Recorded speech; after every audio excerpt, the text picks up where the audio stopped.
President Trump wants to hold a second summit with Russian President Vladimir Putin this fall, this time at the White House. Secretary of State Mike Pompeo said last night the president and Putin made progress on a number of issues, while Russia says it is ready to implement their agreements. However, the nation's top intelligence official says he still doesn't know what they discussed. CBS News White House correspondent Weijia Jiang has more.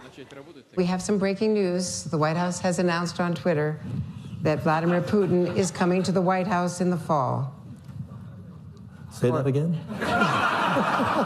President Trump's own director of national intelligence, Dan Coats, was clearly shocked to find out the president had invited Putin to Washington for a second meeting. Did I hear you? Yeah. Okay. Yeah. That's going to be special. Coats said he has no idea what the president and Putin talked about during their one-on-one, which Coats believes should not have been private. If you had asked me how that ought to be conducted, I would have suggested a different way. There was progress made on a handful of fronts. Last night, Secretary of State Mike Pompeo fired back at criticism that the president appeared weak by meeting with Putin on Monday. The president's been very resolute. He understands precisely who it is we're dealing with in Russia. At the summit, Putin offered the U.S. permission to interview 12 Russians accused of interfering in the 2016 election in exchange for allowing his investigators to question American citizens, including former U.S. Ambassador to Moscow, Michael McFaul, and American financier William Broder. I think that's an incredible offer. On Thursday, the White House walked back the president's remark, now saying he disagrees with Putin's proposal. Broder, a longtime critic of Putin, says the reversal does not go far enough. He needs to be much more explicit about how this is never going to happen. Weijia Jiang joins me now from the White House. Weijia, Dan Coats' reaction was exactly what you would expect if you are completely and utterly caught off guard. What has the reaction in Washington been like to the news that there is a second summit being planned and it's going to be right here in Washington at the White House?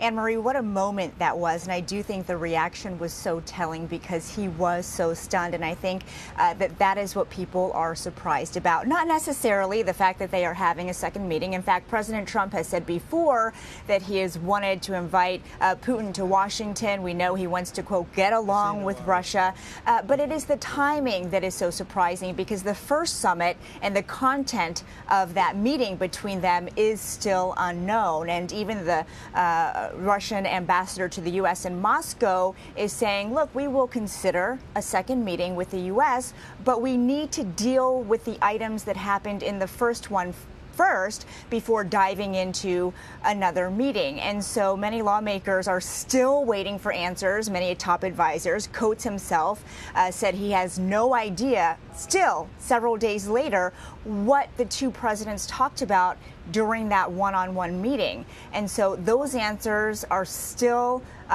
being held by the president, the administration, and perhaps we'll never know because we will not ever have an official transcript of the conversation that happened between the two. So certainly I think a lot of folks are surprised that it is happening so quickly. And just days after that first summit, the invitation has already been extended. But it's important to note Russia has not yet accepted. So I want to bring up something that you just mentioned. The director of national intelligence, Dan Coats, says that he doesn't know what the two leaders discussed. He wished that the president had maybe not done this meeting in private. He's the top intel official. How unusual is it for him to be in the dark? Well, about the actual invitation for a second meeting, that's not so surprising because he wouldn't be involved in the planning and logistics of a state visit by Vladimir Putin. However, it is unusual that days after such a substantial conversation happened between the president and Putin, he says he's in the dark about the content of that meeting, especially because supposedly one of the main topics of discussion during their conversation was Russian meddling and the effect on the U.S. election system, which, of course, is something that Coats is heading up with all of his intelligence agencies, especially with the midterm elections just around the corner. And so I think you see there Coats trying to make light of it, trying to say this is just the president being the president. But he's also frustrated, as are many folks here at the White House who are still waiting for some definitive answers about what they talked about. You mentioned,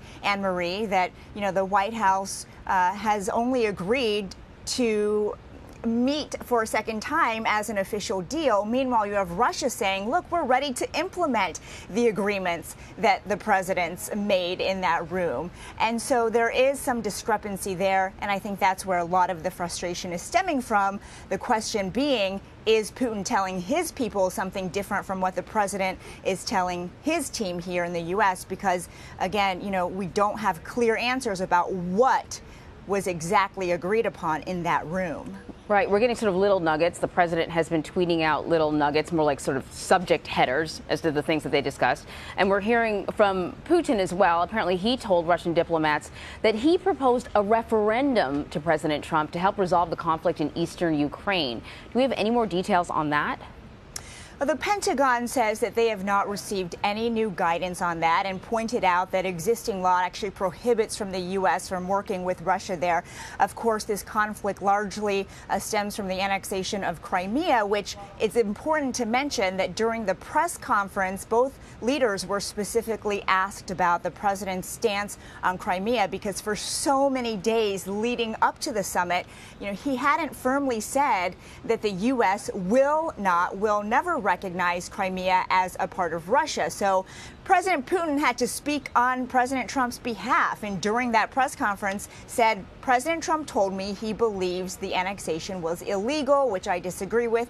But the president, Trump that is, never clarified that and has yet to say definitively that it is U.S. policy that we will not allow borders to be determined by force, and that certainly applies to Crimea. And so, again, they haven't said anything, they being the administration, about this proposal from Putin to have a referendum about how to deal with it. Just one of so many areas that they have not provided answers about. Indeed. Weijia Jiang, thank you so much.